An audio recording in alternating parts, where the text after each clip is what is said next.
Hello, everybody. Welcome to another edition of Cageside Live After the Bell. My name is Matthew Roth. I am joined, as always, by Sean Rueter.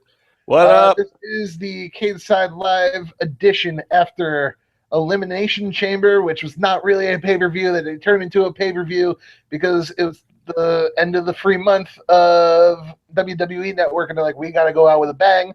You can reach the show on Twitter at Cageside Seats. You can reach me on Twitter at MattRoth512. And Sean, if you haven't been speaking to him on Twitter, his name is at S1Rude. Sean, how are you doing this evening, sir? I'm wiped out. I'm worn out. I feel like I've had great sex and then got beaten up. Oh, man. I sort of sound like your roommate. Dude, we can't talk about that because no, it's just not nothing. There's a little inside baseball talk there. No, just ignore that. Everybody at home. It's not baseball talk. But yeah, I'm good though. I'm good, man. How are you? I'm good, dude. This is a great show. It was. Well, I mean, it had a phenomenal fucking moment in it. So I mean, it was a weird show. I liked it though. I'm happy. I'm good. It definitely was weird. But for the most part, I'm really happy. The fact that they decided to call an audible and actually air this house show that they turned into an actual a live special exclusive on the award-winning WWE Network and blah blah blah blah. Yeah. But they turned, like, I don't know about you, I loved the Elimination Chamber pay-per-view. I like that match. I think we talked about that a little bit last time. I'm a mark for that match. I don't know why. It sucks for the talent that actually has to take part in it. But I love that match. It is a very, very fun match to watch as a fan. And the people look, everybody that was involved tonight killed it. I have nothing, like, there's going to be very, very little negativity from me tonight. I'll have some, but not a ton. Yeah, I mean, there's going to be a little bit, but not much. Don't expect like a bad show. This to me, this was. They really did end the month of May on a great note. And I will say, just in general about the show, I thought it was really smart. This being the house show that they turned into a WWE network exclusive thing. They pimped out NXT pretty good on this show, which is also exclusive on the WWE network. So, I don't know, not exclusive, but that's where you go. That's one of the reasons to sign up. So, if this is the last day of your free month and you're putting together this show, you made that show look like something you need to be checking out because it's going to have a big impact on WWE's future. So I thought it was a really smart sales pitch thing altogether. I mean, it's not only is it the chamber matches suck for the talent, but this is one of 4 of these Sunday night shows, whatever you want to call them, that are happening in like 7 weeks, which is insane for the talent. But it's, if they put on a really fun show like this for us, that's a good way to sell the network. Yeah, great way to sell the network. Like, this is why I want to keep, like, this is why I've kept my subscription for the network. Besides the fact that I do Cageside Live with you, but the reality is that there was times when they were running the network where you go like, I don't really need to keep this anymore. Yeah. But like what we got with NXT. And what we got with tonight, you go like, you know what? It's the bad is definitely it is okay when we get the good. And it's cliche and everything, but I really, even with this job, I only bought the big pay-per-views or something that really jumped out at me. So I was spending a couple $100 a year on these Sunday night shows, and now I spend less than that, and I get all of them whenever I want them. So. It is a phenomenal deal if you're even a casual WWE fan. So, yeah, good job, Vince McMahon. Yep. So the opening match, we got Stardust versus Zack Ryder. Sure, we did. I don't know. I didn't see it. Yeah.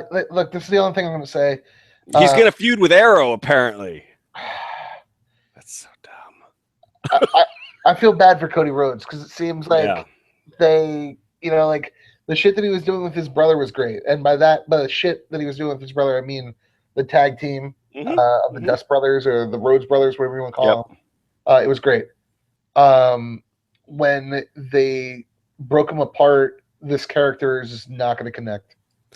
I mean, they could but everything, just like his entire career, as soon as he starts to get rolling with something, they jerk his chain. Yeah. So they shotgunned the feud between him and Goldust and just decided to just have it be a match after like 1 week of feuding. And they delivered a match, but then they did a great little segment about it backstage that then they just forgot about. Vince didn't like it. Then Stardust was cutting those promos about how he was going to be a legend killer and he was going to take out the Attitude Era. Never went anywhere with that.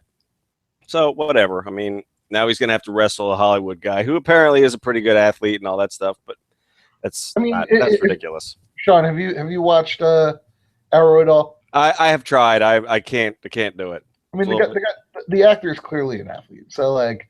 Yeah, I mean, yeah, oh no, yeah, he's ripped. I get a little wood just watching him work out. Yeah, I mean, he's clearly an athlete. He probably does CrossFit and like a little bit of parkour, but like, so maybe it works. I just feel bad for Cody Rhodes because it seems like they had this idea of you're the Dust Brothers and you get to do this and you're with Goldust and it's going to work. Because like Cody and Goldust doesn't really work, but when they're the Dust Brothers, then it's like done, perfect, amazing. But like they never established any sort of character for him, and I feel bad for him. Look, Zack Ryder, the fact that he's still on the roster is kind of incredible to me. We've had this conversation, we've talked about it on the show, where like he's very expendable with the amount of people that are ready in NXT. Yeah, I mean, he got a big pop on Monday. I mean, yeah, he is what he is. I mean, they need undercard faces, and that's what he'll always be. So, but until they bring up somebody else like that's better at everything than him. Oh yeah. What the reason why he caught on is that whole internet wrestling champion thing, and good for him. But like he's not good. No, he'll always have a place in history because he'll always be the guy that whenever Vince or anybody says, well, you got to do the most to get yourself over, he's the guy that did it and then got screwed for it. So, but yeah, I don't know. Yeah, I didn't see this match. I'm not upset that I missed it. I won't be seeking it out. So yeah, it's one of those things. Again, like I just feel bad for Cody because he's clearly talented and he just keeps getting saddled, not with bad gimmicks. Gets saddled with gimmicks that they just give up on before there's any opportunity to actually. They don't write stories for him. It's a There's no chance for him. There's no chance. Nope. And Daniel Bryan's not retiring. That's the first thing I did see. I tuned in for that. So that's good, I guess. He's there to. Miz is phenomenal. Can I say that? That dude, I missed him. He was healing like a champ tonight. Yeah, look, Mike Miz, he may not be good in the ring, but like he's always going to have a job in the WWE. I was dying. The whole, I mean, you saw it coming a mile away, but he pulls it off. Playing off that they were booing Summer Rae and then making Bryan's announcement be all about him and tying it back into their days in NXT when he was his mentor or whatever. It was, and whatever the hell he was wearing, that like nun's habit with like a shawl. I don't know. He's a lunatic. I love him. I don't really need to see him wrestle anytime soon, like you said, but he's always going to have a job because he is amazing at doing anything that involves speaking. Yeah. Mm-hmm. Which again, like for people that are, I mean, clearly the people who are listening to this are the marks, but if there's anybody that just follows casually, he's kept around because he's really good with doing press, and they fly him around the world to do press. That's what he does. Look at this motherfucker right here. Don't you ever give Kevin Owens advice, John Cena. Don't you ever give Kevin Owens advice. Gino, shut up. Shut up. This is not your show. This is your site. This is not your show.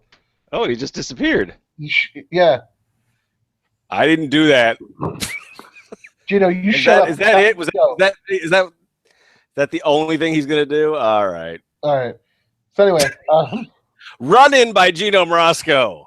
Just to tell him. Just to mark out about Kevin Owens and then drop off the call. Drop off. I don't know, man. That's why you always have to watch the award-winning Cageside Live After the Bell with Matt Roth and Sean Rueter. You never know what could happen. Oh man. All right. So we got next up the pay-per-view goes live, and we get the tag team elimination chamber match. It's the can I make the comment that there was too many people in the ring? Yeah, I think that's fair. But like in theory, it worked, but it didn't. Especially since two of them were the Ascension, there were too many people in the ring. Yeah, those guys did okay. I really liked this match. It was a good opener, but it was a clusterfuck. Oh, it's complete clusterfuck.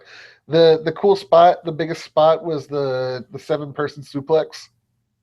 Yeah, like that was awesome. Yeah, that was. I really liked everything except for whatever the hell Kalisto was doing, climbing up the thing just to drop down. That was horrible. But everything Cesaro did was awesome. I love that guy so much. Yeah, but like again, like I would tell, like I watched it. I watched the show with my buddy William and his wife, and Cesaro's one of those guys that like he would have.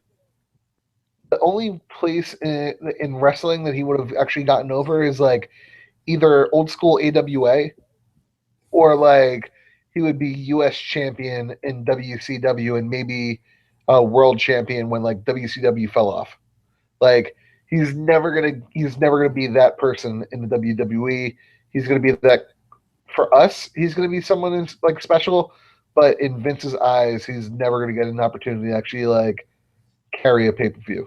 Oh yeah, I mean whatever. The fact that they put him with Heyman and then immediately like did nothing with it showed you what Vince thinks of the guy. He could, if he went back to NXT, he could be champ there. He could carry that kind of promotion again. But yeah, he's not. He's as much as I love the guy. He probably is my favorite wrestler on the roster, even including guys that we'll talk about later, just for entirely personal reasons.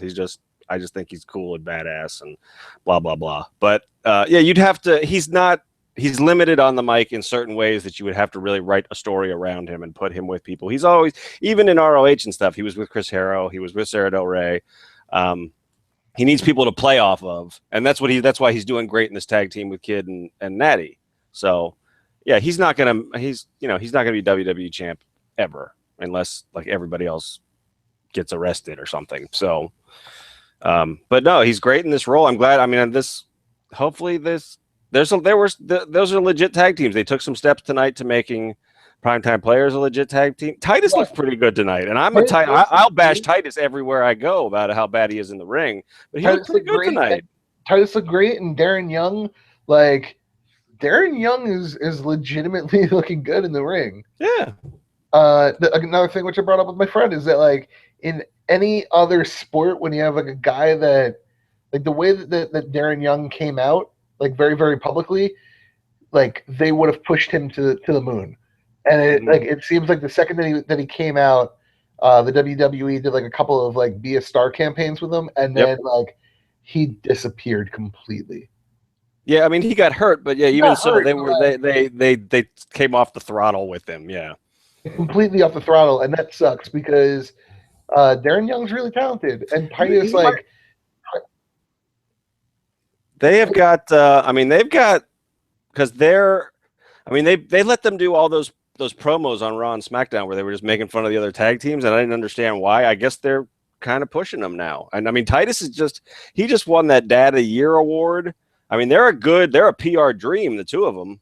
Oh yeah, like so. This is again we go back to the Miz, where like Miz is not good in the ring, but you can put him in front of a camera and you can put him in front of a microphone, and it's like it's gold. That's what Titus O'Neil is. Titus O'Neil and Darren Young, they're actually pretty decent in the ring to good. They can hold their own when they have to. Especially they're perfect as tag teams, which is what I mean. We've been talking about this forever. If you've got guys that have weaknesses, put them together so they can hide their fucking weaknesses, and that's exactly what they're doing with these guys. Which is, I mean, as much as Kofi and Xavier and Big E are killing it, they're all guys that have limitations. But you put them together, and it's great, and it's fucking great. I don't know. I really like this match. The one complaint about it is that it just seemed like a clusterfuck. And also the fact that the Ascension was in it, because fuck the Ascension. Yeah. I mean, nobody cares about them. They haven't given you a reason. That was the problem with this match too. The end could have been like super hot, but then this was the first time anybody has been told that we should care about Primetime Players. Right. So first of all, I love the 21st century because Corpus Christi was cheering for a gay black man, so that's awesome. Which is But crazy. it's crazy Because you've lived in Texas. Oh yeah, and Corpus is not Texas. like Corpus is not a metropolis either. It's not Austin. No, So- no. Corpus is not a blue dot in a red state. It is a very, very, very red dot in a red state. Yep. And they were So sure that was cool. But they could have. I mean, I think that could have been like a really hot moment. Like the crowd could have been going crazy if we had had a few weeks of caring about primetime players instead of just tonight. All of a sudden, we were supposed to care about them. Yeah. But yeah, this is a fun match. I mean, like I said, the Ascension, I don't care about them, but they held their own. There were some cool spots. It was a clusterfuck. The Kalisto thing was just weird because it's one of those like indie spots that I hate where everybody just sets up and waits for it and it totally breaks the flow of the match. Not that this match had great flow anyway, since there were 14 people in the ring or whatever, but the it's also like you've been watching Lucha Underground, right? Yep. I can't remember who it was or who the match was, but that big spot off of like the balcony or from like the second floor where like the guy leapt into the ring. And Helico, yeah, I think that's the one. They've done a few of those, but it seemed like they looked at that and they're like, oh fuck, we have our own Right. luchador and we need to do something big. But Lucha Underground tapes and they have like movie producers, and so they can make that shit look seamless, not make it look like four guys are standing around. And I think they didn't even like catch him clean. He landed funny. That was just, there was no point in that spot. But yeah, oh well. But like we have a luchador, we have a high flyer, Mm-hmm. so we need to do it. Well, El Torito had the Hurricane Rana off the top of the pod was insane on Cesaro, of course. But El Torito is also arguably the best wrestler on the roster. Yeah, D always says that, how he's pound for pound the best athlete on the roster. He's got a good point. Like you can make that argument. He's actually the best wrestler on the roster. I wish he'd go to Lucha Underground because then he could actually like wrestle Cage or something insane like that. But him versus Ezekiel Jackson or whatever. Big Rick. Big Rick. I don't know. How did you? So overall, you had good feelings about this match? I liked it. Yeah, it was fun. It was a good opener. I mean, I was rooting for Brass Ring Club or whatever you want to call them, but I think this probably would have been a good chance to take the titles off of New Day for a little while, without making them look weak, because obviously there was no champion's advantage in this kind of a match. But that's all right. I mean, I just hope they keep building the tag team. I mean, they started to tell a story with primetime players now. I mean, they booked Ascension to look pretty strong for a long time, so they could do something with them. I don't know. They don't seem to have much of a plan for the other two teams, but you never know. Yeah. I like this. It was promising. Good stuff.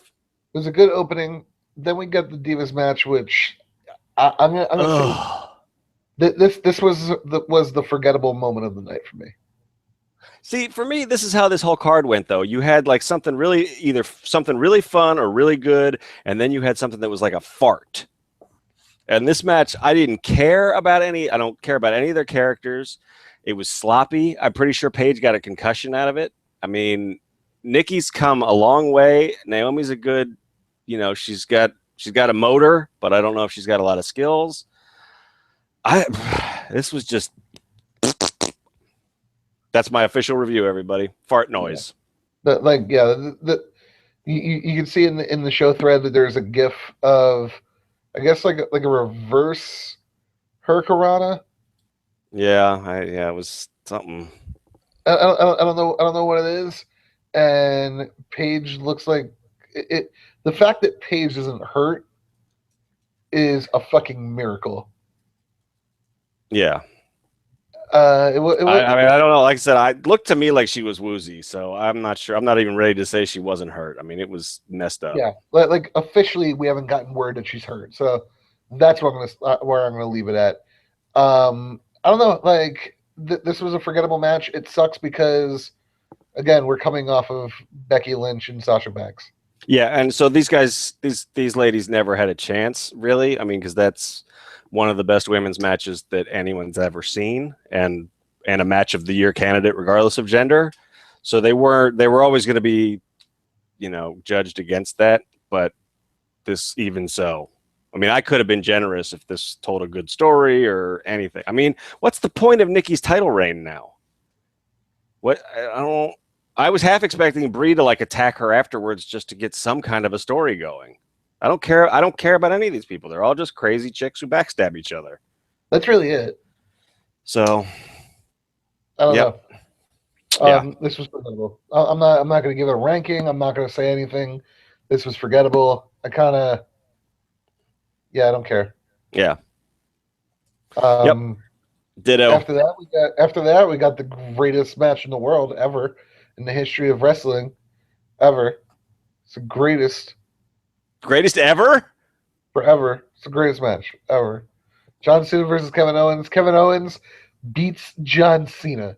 John Cena, the face that runs the place. So the first thing is that John Cena, and maybe I said it. I don't know if I'd said it on the previous episode when we talked about NXT, but like John Cena, if you've watched the like any of like the rise and fall of ECW documentary, like Paul Heyman says he's describing Terry Funk, and Terry Funk saying like, I can make him too. I'll make him as well.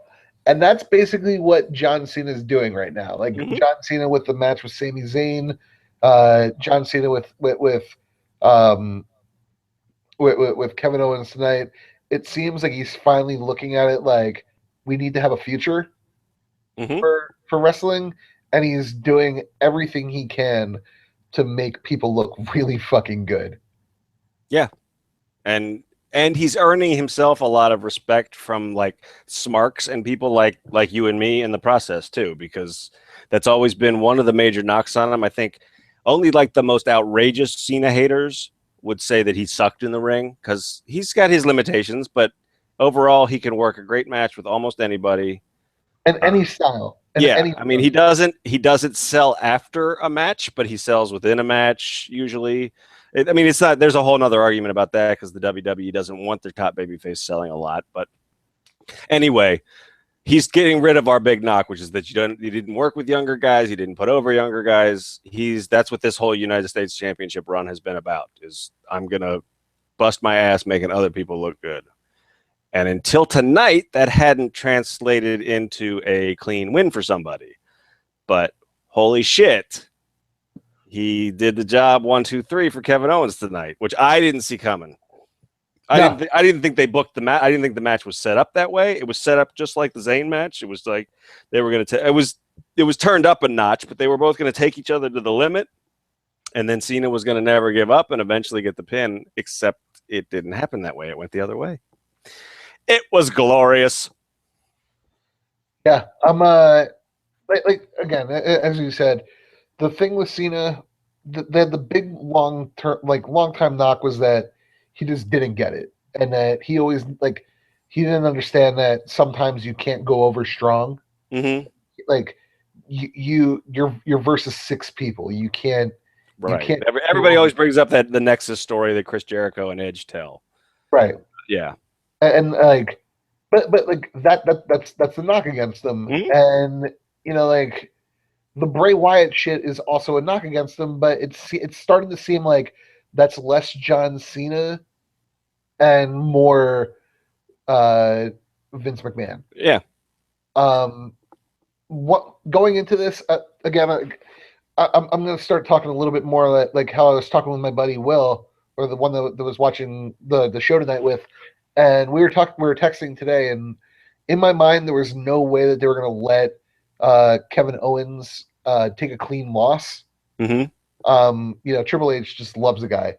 Right. With the amount of money that they've invested in him, or the amount of time that Triple H has invested in him, there's no way that he's taking a clean loss. So either it would have been a DQ of powerbomb against the apron, or it was going to be a relatively clean win. And so I was, I was pretty adamant about that. This match, though, for 2 guys that have never worked together before, they worked really well. Yeah, they get good chemistry. Like, obviously, you know who does. And Cena obviously respects him too. Oh, of course, and kind of going back to it, who Cena doesn't have any chemistry with, and they keep matching him up with? Oh, Randy Orton. Randall K. Orton, yeah. And somehow, they've worked every single pay-per-view forever. Yep. And the guy that he has chemistry with is everybody. Like, he has chemistry with everybody else on the roster except for Randy Orton. But Kevin Owens, I can watch this feud. I can watch this feud for the next 6 months, and I'd be interested. I think it's definitely. I think it's possible that it goes to SummerSlam if it keeps making money. Which the fact that they just released like 17 shirts for Kevin Owens today seems to indicate that they're making some money off of the dude. I mean, this to me, this is. All props to John Cena. This is a great match. Hell, even that crappy springboard stutter looked pretty good tonight. I'm glad it didn't finish him. I thought that was going to, and then I was going to fucking freak out. I didn't. Good for you, man. I didn't see this. I picked Cena. I thought they would protect Owens. I thought it would either be a DQ or I thought we would get, either Samoa Joe or Sami Zayn would run in somehow, maybe not get involved, but distract or something. I thought we were going to get one of those to like further an NXT feud, but no, they did. I'm surprised. So props to Cena, but I think you're right. I think this is the fact that Kevin Owens is getting treated differently than Bray Wyatt did, than Ryback did, than Rusev just did, is credit to Vince McMahon, but also proof that Vince and the rest of his team are buying what Triple H is selling with Kevin Owens, which is this is the fucking guy. Right, and here's the thing: Kevin Owens doesn't make sense. Well, the other thing I thought was really cool about this match, though, is they let him do all the shit in this match that if a casual fan is watching and is going, what is this fat fucker doing on my screen? This fat fucker can do standing moonsaults off the top rope. He can do, modified package pile drivers and whatever. He didn't actually do a package pile driver. He did like a package spin out power bomb thing. But he was flying all over the place. If you were like, why I don't believe this guy can wrestle. He did all of his big spots tonight. Yeah.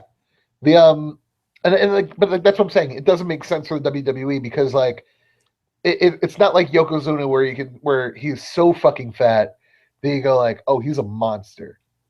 No. Kevin Owens is like he's journalist fat.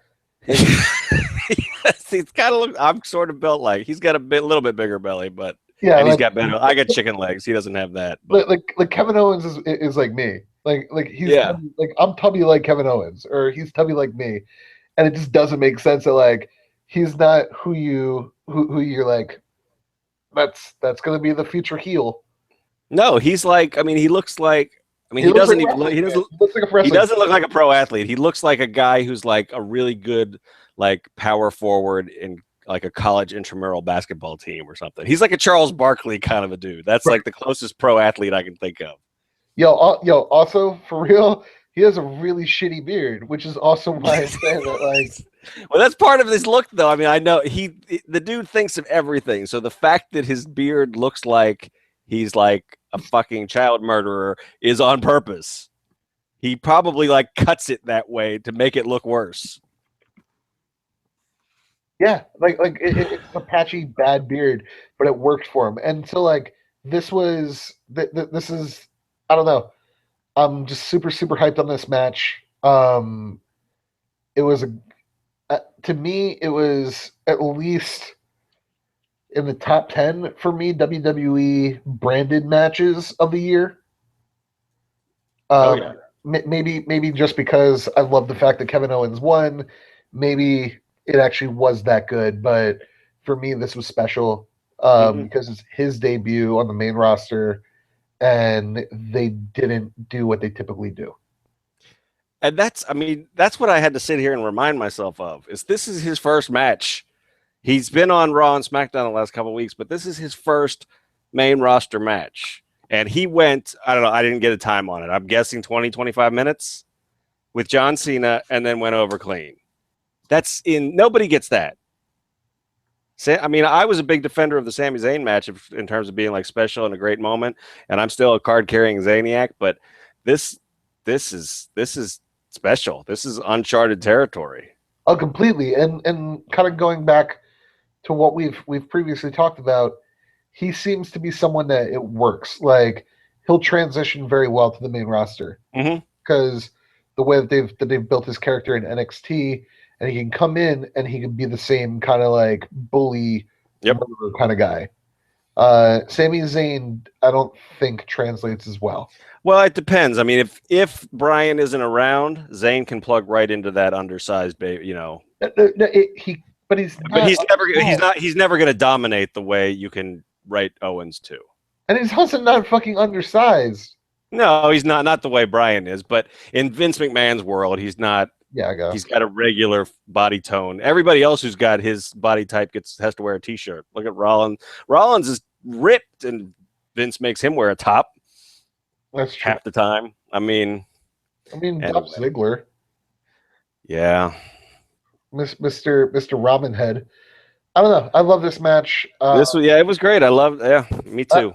I would say top 3 WWE matches of the year for me. I'd put it up there with the Mania main event, and I don't know, maybe the triple threat at the Rumble. I don't know. I mean, it was really good. Yeah. I thought that he was going to. My one thing is, I thought that if he finished it with the AA, that would have been a cool finish. Beat John Cena. Not only is John Cena like trying to give him advice, and he's just like, "Fuck you, I've been doing this longer than you." Yeah. But beat John Cena with his own move. I think that would have been like the coolest way to finish it. Otherwise, like this was. It was fine. Great. I was worried they were going to do when he went for the 5-knuckle shuffle, and then Cena. I think that was when Cena put him in the STF. I thought he was going to tap there. That was what I thought, and I thought that would be an okay story. That it would be like, well, he got too cocky and he got caught by one of the greatest of all time, and I still would have been like, that was awesome, but this was better. And they're going to rematch in 2 weeks, and that's probably when Cena starts getting his wins back, but they can still tell a great story. I mean, the other thing about this is Owens got the mic afterwards and basically just trolled the fuck out of John Cena in front of everybody, which is awesome. He gave him some veteran advice and told him that his time was up. Yeah, so here's my one thing, which I figured that when he beat John Cena that he was going to be the U.S. champion. It does not seem to be the case. No, it was not. They never really said one way or the other. They kept calling it champ versus champ, but they never said it was or wasn't on the line, I think. At least that I saw. But I think some other people, I think Bill Apter and some other people online got confused and thought Owens was U.S. champ. So yeah, you weren't alone. Yep.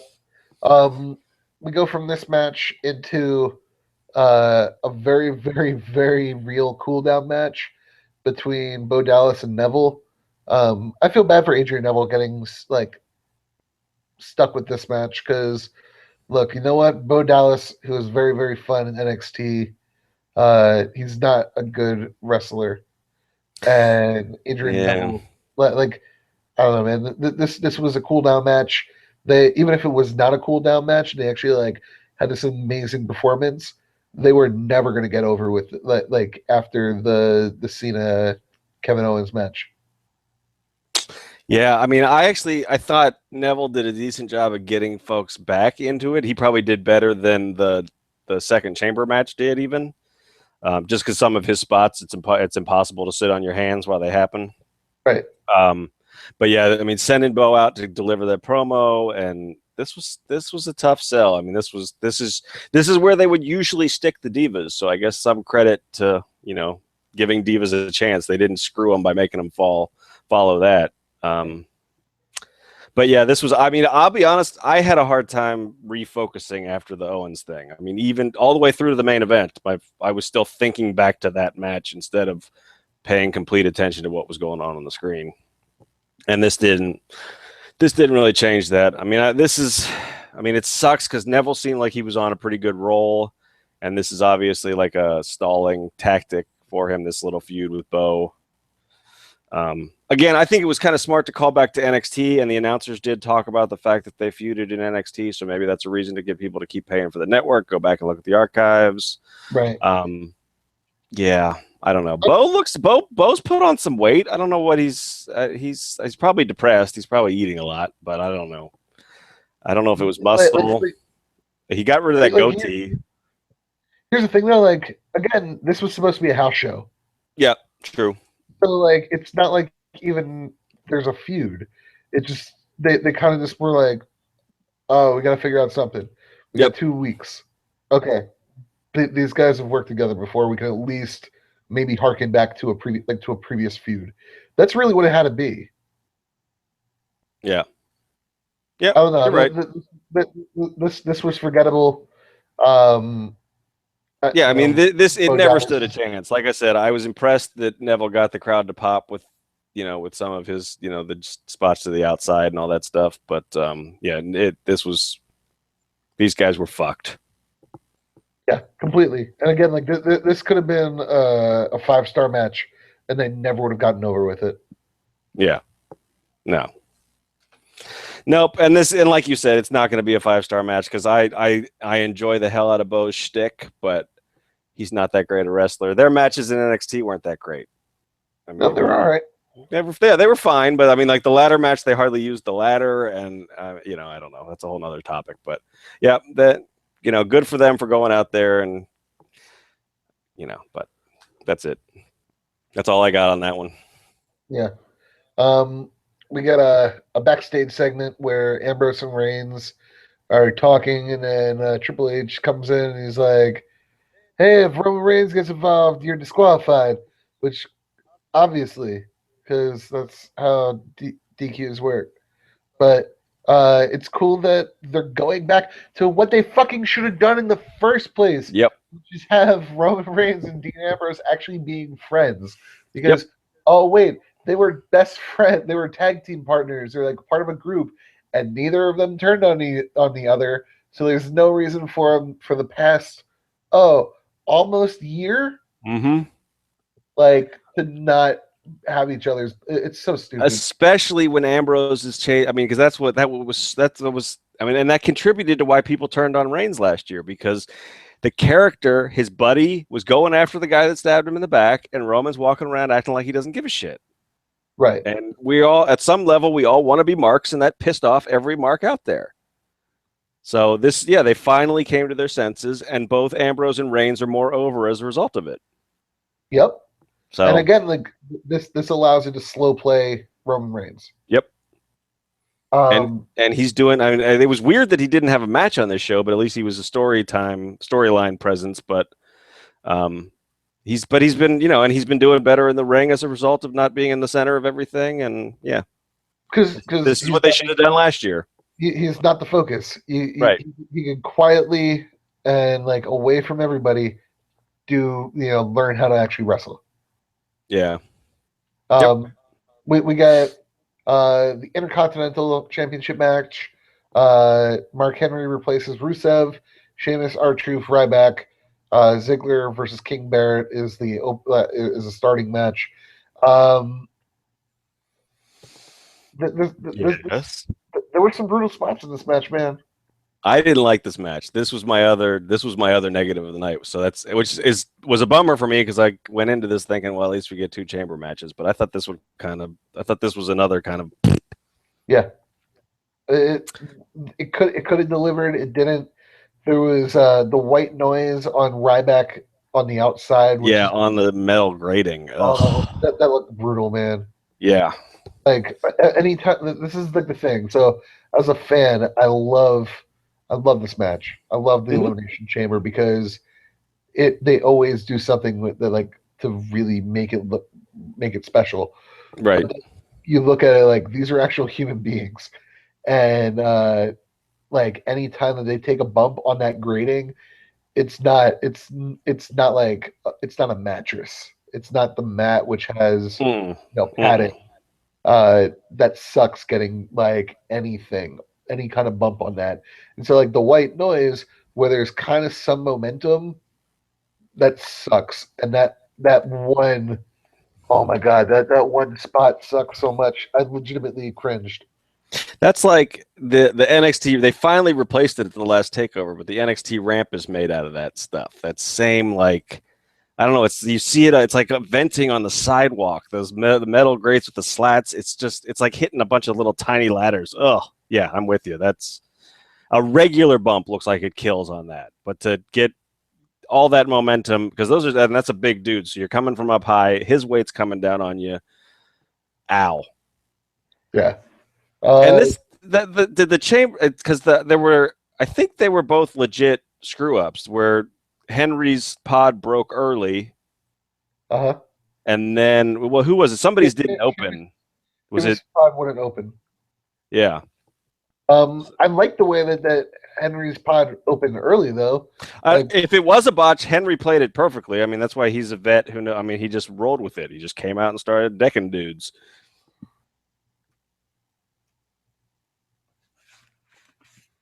Yeah. Ryback as champion is kind of weird. Yeah. Talk about at it. I mean, if they should have put the belts on primetime players and Ryback, because they both would have just been completely what the fuck out of nowhere championships. Yeah, so, that was weird. I don't. I'm not the biggest Mr. Back fan. So here's the thing. It was knowing, you've seen the interview that Daniel Bryan's done with, I want to say something Ruben, maybe, where he actually talks about how Ryback used to ride with him. Yeah. I don't know. I can't remember. I think it might have been Colt on Art of Wrestling, but I'm not sure. It was it's they're actually friends. Yeah. They were road buddies for a while, and they used to ride together. And so yep. I think that was a cool moment of them actually, here's my belt, passing the torch kind of thing. Yeah. And Ryan doing the best he could to try and get Ryback over with with the yes chant and the feed me more chant. Ryback is still super limited, man. And if you just watched how blown up he was after that match, yeah, it's going to be a rough one for the Intercontinental Championship. I figured they were going to go with Sheamus. I thought that was the safe call, yeah. Or I thought they would replace Rusev with somebody more interesting than Mark Henry. No diss to Henry, but I mean, I was pretty down on this match from the moment I realized that was who they were replacing him with. Yeah, I thought we were going to get Roman or Bray or somebody that would have made it interesting. I thought maybe. I mean, for part of me, I wondered if maybe Owens wouldn't pull double duty, something cool, but no. It's or like Cesaro pulling double duty or anybody. Right. It was Ryback as champion. It doesn't make sense to me. No. Brian did a better job getting Ryback over than The Rock did getting Roman over after the Royal Rumble. But other than that, no. This was.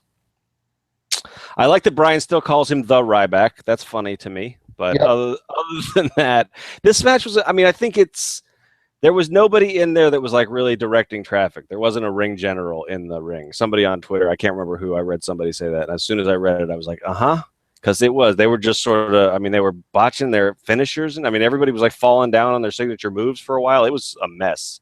Oh, this was a complete fuck up match. I don't know. It was just a match. This was a match to me. Yeah, I mean, it would have been. I mean, I'm guessing Rusev. It was probably written for Rusev to go over as payback for losing to Cena, and to continue his feud with Ziggler over Lana. Where was Lana tonight? They did one backstage where she came up to Dolph and said, "I'm looking forward to you winning," and he said something about Rusev, and she said it's not about Rusev, and then they made more jokes about maybe having sex later, and that was it. And then she never showed back up. Yep. Oh, this is lazy. Yep. We find out that Cena Owens at Money in the Bank. Yep. And then also the Money in the Bank ladder match is Dolph Ziggler, Neville, Roman Reigns, Randy Orton, Kofi Kingston, and Sheamus. And Randy Orton wasn't on this card at all, and that was weird. No, Randy Orton's been off since what was the last one? Payback, the one we didn't do a show for. It was so because it was fucking terrible. Yeah, horrible. Orton's been gone since then. Has quickly transitioned into being a non-entity. Yeah, he's gone from the face of the WWE to nobody misses him when he's gone for 2 weeks. Right. Like, at least Anna Kendrick, when she says, "When I'm gone," you're like, "I am going to miss you when you're gone." That's true. She can sing that. Well, she's just a little angel. That's all. But I love Anna Kendrick. So I do. So here's the thing, Kate Siders. I call them dibs. Oh, I know she's a woman, and I need to treat her with respect. But dibs.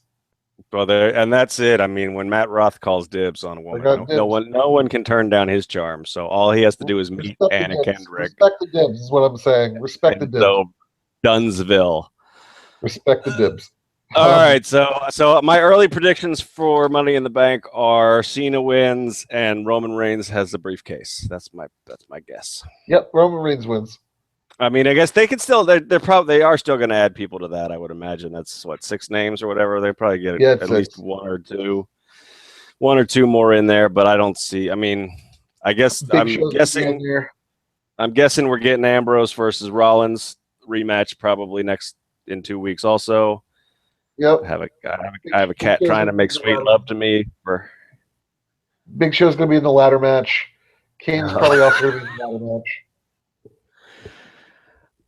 Oh, yeah. They do high spots. Unless Kane, wasn't there a rumor that? Well, I guess the rumor was that like Roman was going to feud with Kane now. So yep. Kane getting in the ladder match would back that up. Yep. All right. Yeah. So in event time, and this is a great match. They kind of so it wasn't a great match.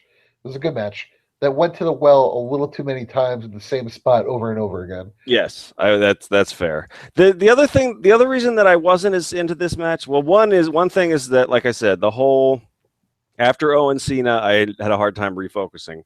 The other thing is that these guys have had better matches together recently. Their Raw match like 3 weeks ago was better than this one. Their Last Man Standing match last year was better than this one. Their Hell in a Cell match was better than this one, I think. I mean, this was pretty low on the ranking for two guys that have faced each other a lot, even though they haven't been in WWE main roster for that long. So, yeah, it was good, but it was weird. Right. They went to the well way too many times to the same spot. I love Dean Ambrose with that slingshot. Mm-hmm. I guess. Mm-hmm. Return. Was a clothesline. Yeah, or lariat. I always forget. He did it like 6 times tonight. Yeah. I that's a spot that he overdoes in general for me. It's like, I know that's the WWE style thing. That's one of his 5 moves of doom, I guess. But yeah, I could see him rotate that one out for a little while. Yeah, like I love the like it's a cool spot. Yeah. Once a match is cool. It doesn't need to be 6 times in a match. It's the same thing. Like, you know, it's a really cool spot for him. The diving elbow into the opponent. Mm-hmm. Awesome spot. I don't need to see it 7 times. No, that one especially should be saved for big moments. Yeah. I don't know. This was a good match. They clearly have chemistry. It wasn't their best match. Again, like having J&J always like constantly getting involved, it was stupid. I don't know. I enjoy the hell out of those guys. I mean, I think they're doing a great job with a really small spot. Joey Mercury especially makes me laugh like every week with some sort of overacting about like pretending he's having a heart attack or crying when Seth wins. But yeah, I mean, they have booked. There's a couple of things about the finish of this match. One of which is that Rollins is totally being booked like a chump. He's got the belt, but he never wins. He loses clean on Raw and SmackDown all the time. He's totally getting one of these, you know, if you win the belt by Money in the Bank, you have a really crappy. I mean, he's a heel. He's a cowardly heel. That's fine, but he looks like an idiot. And that continued tonight.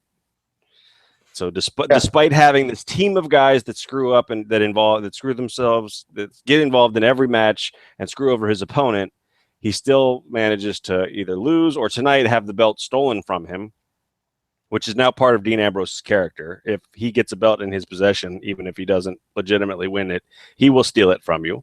He's done that twice this year. So, yeah.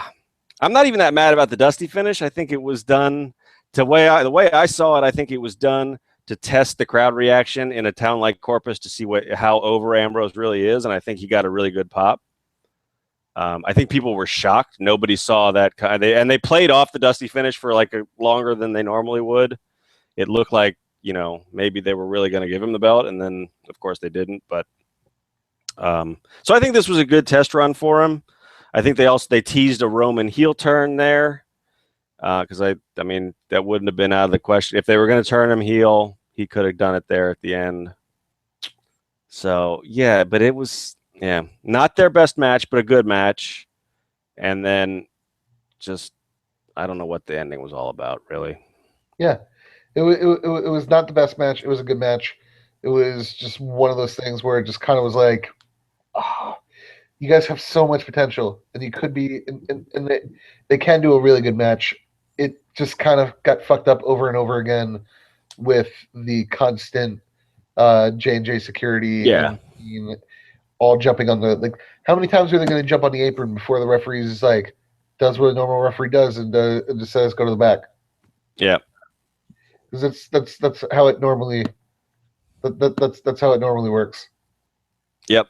I mean, I guess that's another reason why. I mean, maybe this match was better than I'm giving it credit for, but I really want to see these guys have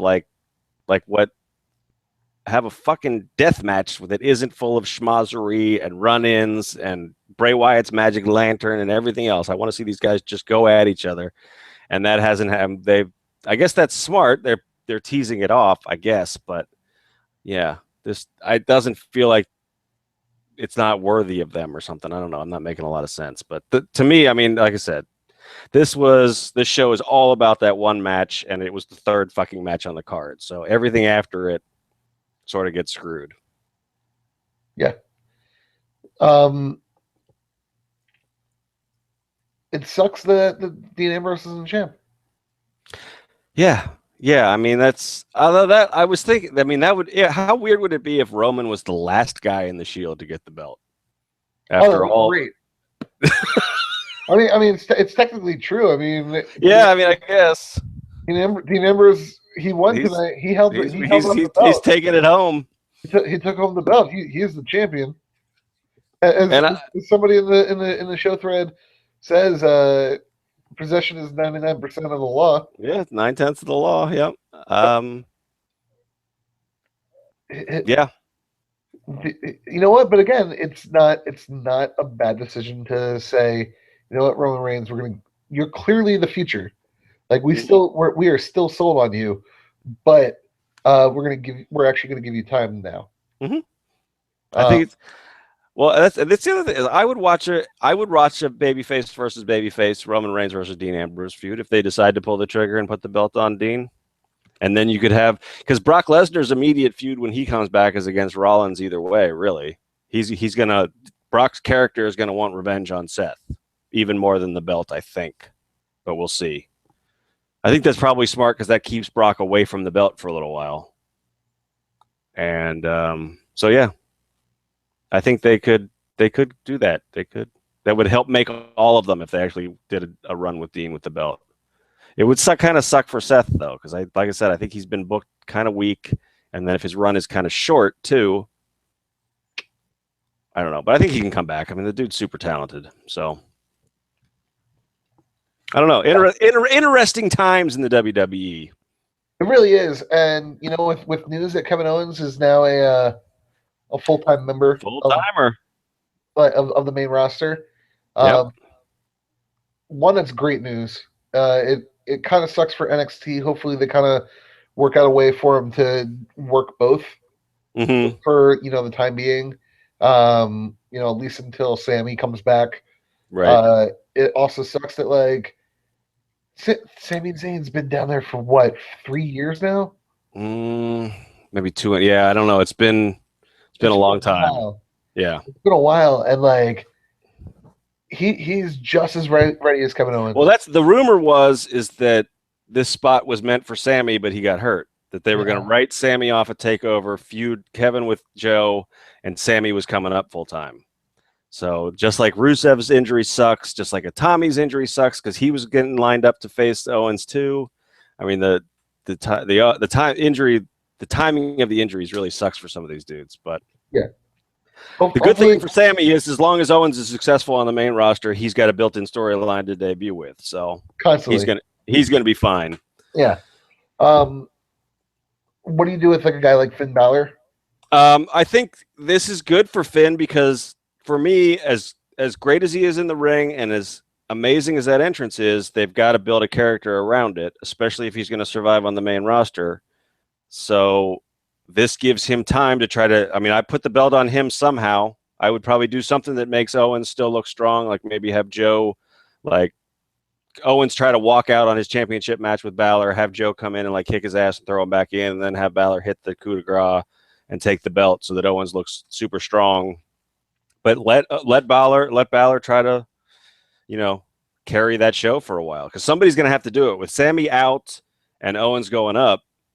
They've filled like 20 minutes of a 50-minute show with just the two of those guys before without even having them wrestle, just having them talk. Right. So somebody's going to have to step up in NXT. So here's the thing with Balor. I know you're a fan of it. You're a fan of his entrance, right? I like it. I mean, I think I would like to see it changed up or something. I'm not as excited about it now as I was when it debuted. Yeah. So here's the thing about Balor, and I'm gonna get destroyed in the show thread, and people disagreeing with me on Twitter. It's cool for specials. It's cool for pay-per-view. That entrance. It will not work every single week on Monday Night Raw. It'll like the third Monday Night Raw in a row where he's 3 minutes to the ring. It's gonna be really fucking stupid. Yeah, and I mean, I agree with that. Like everybody brings up, hey, no, the Undertaker, worked with the Undertaker, but when the Undertaker first debuted, different point of time, and then by the time that the Undertaker when you're older than me, but like when like the Attitude Era like really kicked off, like 97, 98, the Undertaker's already well established. And right. and the Ministry of Darkness, like they had a storyline.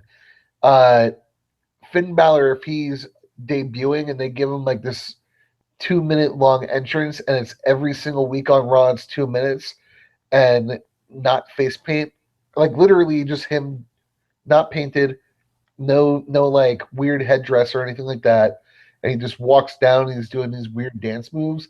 It's not gonna work, and that's the one thing about Finn Balor. Maybe people are going to disagree. If you disagree, you're wrong. But you feel free to disagree with me. I think one way that they can cover that up on Raw and SmackDown is they don't have to televise the thing. So they can just start his music or they can just show the end of it coming back from commercial.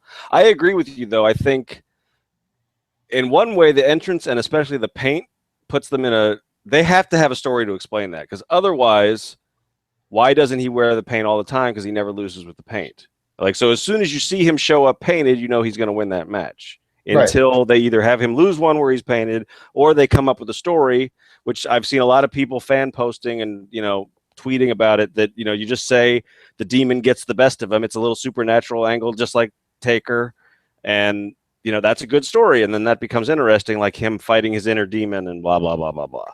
So they've got to do that. But I think... I'm with you on the entrance. I think that should be saved. Especially the full-blown, have the crowd sing along thing. I would save that for the paper. I mean, because you can always do it up. It's like Bray Wyatt now. Yes, the slow walk with the cell phone lights, people love that. But you still, for big matches and big moments, you get a band and you make it longer and have him talk and all that stuff. So... Okay, so people in the show thread are already disagreeing with me, which I figured. Zach23 says Triple H has a long entrance. It got over. Undertaker entrance. It got over. Here's the thing: Triple H, when he was the Connecticut Blue Blood, it didn't get over, and it was a very, very short entrance in comparison. The Undertaker, as I said, like different time. When he debuted, it was cartoon characters, and Triple H had the benefit of D-Generation X. He didn't work before D-Generation X. There was a dead character. DX got him over, and it was only the fact that he was the last man standing of the big three from the Attitude Era in Rock, Stone Cold, and Triple H. that he's been able to like take these quote unquote legends matches with these elaborate entrances at WrestleMania. Besides that, like when he does like his one-off match with like CM Punk at any sort of fucking random pay-per-view, or when he was in the Evolution when they were feuding with the Shield, that shit was quick. His entrance, the only time that he does an elaborate entrance or a long entrance is WrestleMania, and it's always like Triple H versus The Undertaker, Triple H versus Brock Lesnar, Triple H versus Sting, and they do these elaborate entrances. When it's Triple H on Monday Night Raw, he's not wearing Terminator 2 headgear. Right. I mean, I think that's how they'll. I think that is how they'll do Balor. I mean, I think the one thing I'm a little worried that they see the money in the merchandise for his like the face paint shirts and stuff like that, so they'll try to do it a little bit more than they need to. But my bigger concern with Balor is I want to see more than just entrance and badass in the ring. I want to see some character around that, because I don't think Vince knows what to do with just that guy that is a cool entrance and everything. I don't know. I mean, he worries me. I mean, to me, they fucked up Bray Wyatt, who's actually he's better on the microphone with kind of a character. Yep. It's hard. Yeah, they did fuck Bray. Yeah, and that one, the character's built in right there, so you can't go wrong with it, but they did. I don't know. I mean, yeah, I'm a Finn Balor fan, but he's below, and this is where I'll probably get flamed by some people. I know Gino disagrees with me vehemently. I mean, he's behind Owens. He's behind Zayn for me. I don't know. Yeah, I mean, probably definitely just those two. There's some others I would consider. Just because I don't know what his character is, and I don't think his like just laconic Irish promos are going to get over without a faction around him or more of a story. Just him coming out and saying, "I'm a badass and I'm going to kick your ass." I don't think that's going to transition to Middle America. Right. So that's I'm more concerned about that than I am the entrance. I think they'll tweak the entrance and they'll make sure that stays over. But I want him to be a useful character who can be at least upper mid card part-time main eventer. And people seem to and like this is the argument I have with Gino. Gino's like, he's the guy you could build a promotion around, and he would not be the guy that I would pick to build a promotion around with what I've seen from him right now.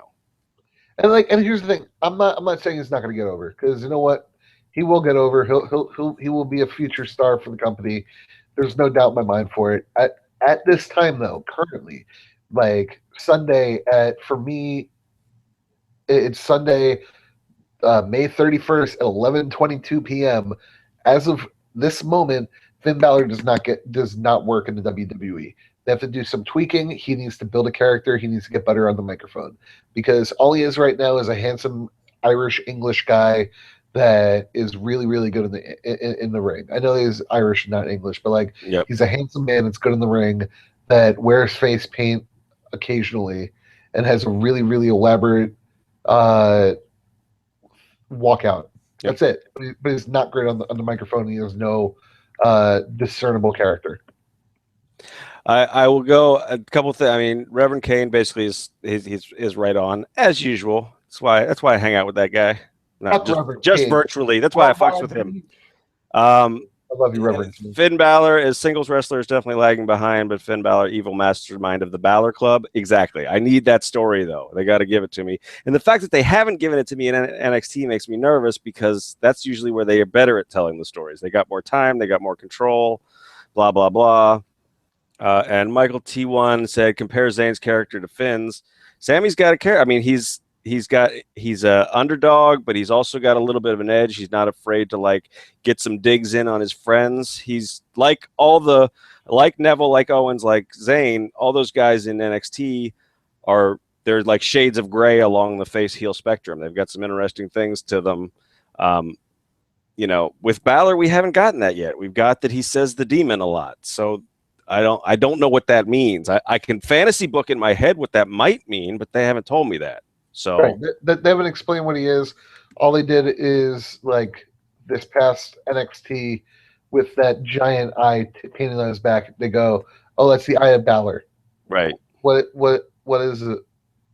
What does that mean though? Exactly. I like I said, I can imagine that it means that he's like sacrificing himself to the wrestling gods to win matches, but I haven't seen that. Whereas Sammy, I know, is this guy. It's his lifelong dream. We've seen the photos of him fight. I mean, we've seen some of that with Finn too, but they don't play it up as much. So the Sami Zayn story is the underdog who finally made it. Then as soon as he got his moment, his friend betrayed him, and now he's scrambling with his own moral compass to figure out how he responds to that and how he gets back. Finn's is I paint myself up and I win matches. So that to me is a big difference. So your mileage may vary. Yeah, and again, like this is my and Sean's opinion, but we're Exactly. Yeah. We're right. Of course we are. That's why we have a free internet show, because we're experts. Yeah. Not anybody could have one of these. When you guys have a microphone, then you're an expert. But until that happens, I'm the expert. And here's the fucked up thing. That's actually true. Like, and I don't mean that as like a knock on anybody, because I appreciate everybody that listens. But for some reason, when you start writing about things or you have a podcast about things, people treat you like you're an authority on things. That's really weird to me. It is. It is. Yes, that's been the weirdest thing of my however long I've been writing for Cageside now, is people think, I swear to God, there's some rumors that have started because I wrote, maybe this will happen in a post. And that blows my mind. And every once in a while, fucking ESPN calls me at home and is like, can you talk about this? I'm like, I'm just some dude. This isn't even my job. I get paid a little bit for it, but it's a part-time job. But nobody knows. Nobody knows that. They just see your name on a popular website and you're like, oh, that guy's an expert. Not really. I'm just an asshole with an opinion, but thanks for watching. Like that. So this is kind of behind the curtain kind of stuff, but for the Cagesiders' benefit, this is I like doing podcasts.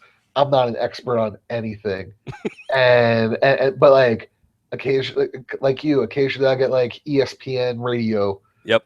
Hey, we want to have you on to break down a UFC card, and I'm like, are you sure? Because I'm a drunk. I'm a drunk. Yeah. I currently have my hand in my pants. I don't know what you're talking about. Yep. I work from home and I don't wear pants. And occasionally, when I'm not working from home, I'm working from a bar that has Wi-Fi. Are you sure you want me on your show? And they're like I'll tell them this. And I'm just like, all right, you got it. And so for me, it's very weird. I still am in part of that old school kind of opinion that I have shitty tattoos. I'm a punk rock kid. Why are you calling me up? And for some reason, though, I do a podcast with you. I do a podcast with Mike Fagan and Patrick Wyman, and people think they're an authority on pro wrestling and mixed martial arts. Yep. So weird. Hey, I'm not going to tell them you're not. You're an expert to me, Matt Roth. Oh, it's still real to me, damn it. That's right.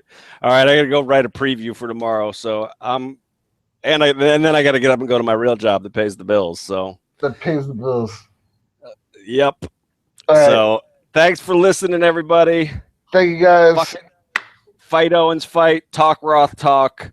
Deal with it.